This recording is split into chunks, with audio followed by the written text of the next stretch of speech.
Shalom Bapak Ibu Saudara sekalian. Saya berharap kita semua dalam keadaan yang baik-baik saja. Dan pada sore hari ini Bapak Gembala belum bisa menemani kita, walaupun keadaannya semakin membaik. Dan mari bersama-sama terus berdoa untuk kekuatan pemulihan yang cepat akan dialami oleh Bapak Gembala. Mari saya ajak semuanya, jemaat Bethel Purwodadi dan juga gereja online 1, untuk saya ajak menundukkan kepala sebelum kita belajar tentang kebenaran akan firman Tuhan. Mari kita berdoa. Kami bersyukur Bapa untuk kemurahan-Mu. Tuhan, Engkau membimbing kami, memberikan kesehatan, kekuatan, kemampuan. Dari pagi kami beraktivitas, menyelesaikan banyak pekerjaan dan juga pelayanan kami. Sampai di sore ini Tuhan, Engkau memberkati kami, memberikan kepada kami sukacita.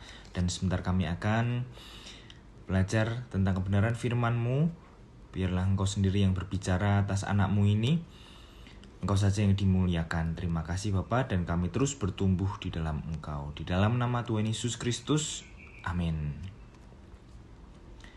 Sekali lagi selamat sore, Shalom. Hari ini kita mempunyai judul renungan, yaitu prinsip harus, keras kepala jangan. Mungkin Bapak Ibu Saudara masih mengingat renungan yang saya sampaikan di hari Rabu kemarin. Ada ilustrasi mengenai pohon bambu. Jadi kemarin diceritakan lebih menjelaskan tentang fleksibel atau lentur.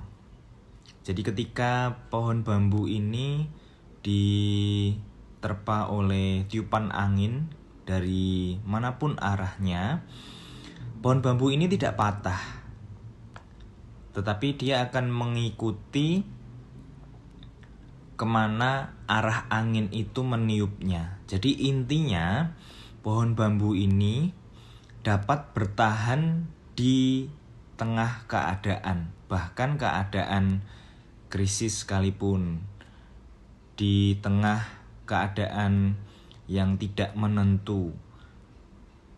Pohon bambu ini dapat bertahan karena dia lentur, karena dia fleksibel. Jadi mengapa pohon bambu ini bisa fleksibel? Salah satunya adalah karena pohon bambu memiliki akar yang kuat. Jadi akar yang kuat boleh kita gambarkan mempunyai prinsip yang teguh, tetapi tidak keras kepala. Mari kita membukanya di Keluaran pasal yang ke-8 ayat yang ke-15. Firman Tuhan berkata, "Tetapi ketika Firaun melihat bahwa telah terasa kelegaan, ia tetap berkeras hati dan tidak mau mendengarkan mereka keduanya, seperti yang telah difirmankan Tuhan." Di ayat ini Bapak Ibu Saudara, dan di pasal ini, seperti yang kita ketahui bahwa Firaun didatangi oleh Harun dan juga Musa. Mereka sudah menyampaikan tulah yang pertama, dan ini adalah tulah yang kedua, yaitu apa? Kata. Kata akan didatangkan di seluruh penjuru negeri Mesir, dari sudut-sudut ruangan, bahkan lapangan akan dipenuhi dengan tulah yang kedua ini, yaitu tulah kata. Tetapi Firaun ini ternyata dia manusiawi sekali, dan juga firman Tuhan berkata, Firaun melihat bahwa telah terasa kelegaan. Di ayat yang pertama itu Bapak Ibu Saudara, sudah lega karena tulah yang pertama sudah selesai. ada kelonggaran-kelonggaran. Apa yang terjadi berikutnya? Ternyata ia tetap berkeras hati atau keras kepala. Salah satu ciri dari orang yang mengeraskan hati atau mengeraskan kepala, yaitu tidak mau mendengarkan nasihat dari orang lain. Nah, ternyata di dalam firman Tuhan pun disampaikan bahwa Raja Firaun ini orang yang berkeras hati atau keras kepala. Akibatnya apa, Bapak Saudara? Seperti yang sudah kita ketahui bahwa dari tulah pertama sampai pada akhirnya tulah yang ke-10, Firaun ini tetap mengeraskan hatinya, tetap mengeraskan kepalanya. Padahal sudah ada teguran, sudah ada yang menyampaikan nasihat-nasihat teguran langsung juga dari Tuhan berupa 10 tulah itu. Tetapi apa yang terjadi? Firaun ini tetap mengeraskan hatinya. Berprinsip, kita harus berprinsip. Seperti halnya pohon bambu itu, akarnya kuat, kita berprinsip, kita berpegang teguh.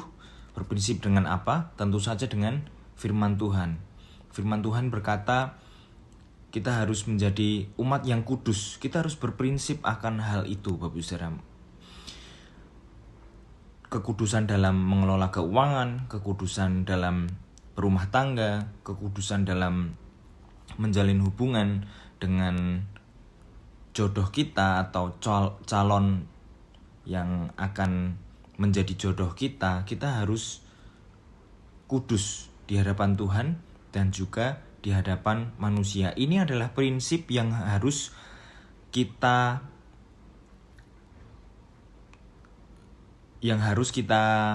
jalani.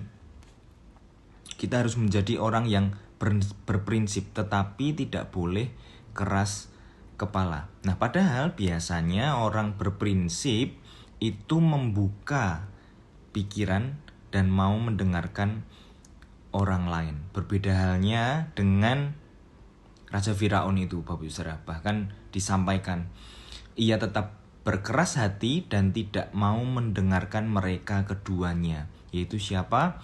Musa dan juga Harun, yang sudah menyampaikan bahwa mereka mendapatkan titah dari Tuhan, pesan dari Tuhan berkata kepada Firaun, lepaskan bangsa Israel. Sampai di tulah yang ke-10 mereka tidak mau. Firaun tidak mau melepaskan, tidak mau mendengarkan nasihat dari orang, padahal sudah 10 tulah sudah dialami, dan itu sangat-sangat merugikan. Orang yang berkeras hati atau keras kepala tidak hanya merugikan dirinya sendiri. Kalau kita bayangkan, Firaun ini seorang raja, pemimpin bangsa Mesir. Ketika pemimpinnya keras kepala atau mengeraskan hatinya, maka kata itu tidak hanya ada di istana raja saja, tetapi juga di seluruh negeri Mesir. Jadi semua warga, semua rakyatnya ikut mengalami kesengsaraan ini, ikut mengalami kerugian ini. Padahal mereka hanya korban saja atas keras hatinya dari seorang Firaun. Firman Tuhan pada sore hari ini mengajarkan kepada kita harus punya prinsip. Prinsipnya apa? Firman Tuhan. Oleh karena itu kita baca firman Tuhan setiap hari, kita merenungkan firman Tuhan, kebenaran-kebenarannya, tetapi kita tetap menjadi orang yang lentur juga, orang yang fleksibel juga. Jangan menjadi keras kepala atau mengeraskan hatinya. Tuhan Yesus dimuliakan. Semoga firman Tuhan yang sederhana dan singkat ini dapat menjadi berkat dan rema untuk kita sekalian. Mari kita sekali lagi menundukkan kepala. Kami bersyukur Bapa untuk kemurahan-Mu. Tuhan, Engkau memberkati kami.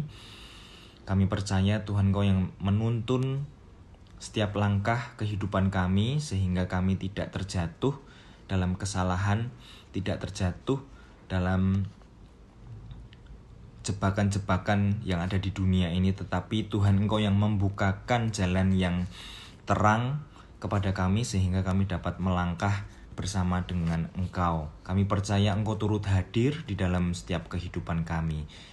Dan firman-Mu itu yang menjadi rema dan pelita di dalam hidup kami. Terima kasih, di dalam nama Tuhan Yesus Kristus terpujilah nama-Mu.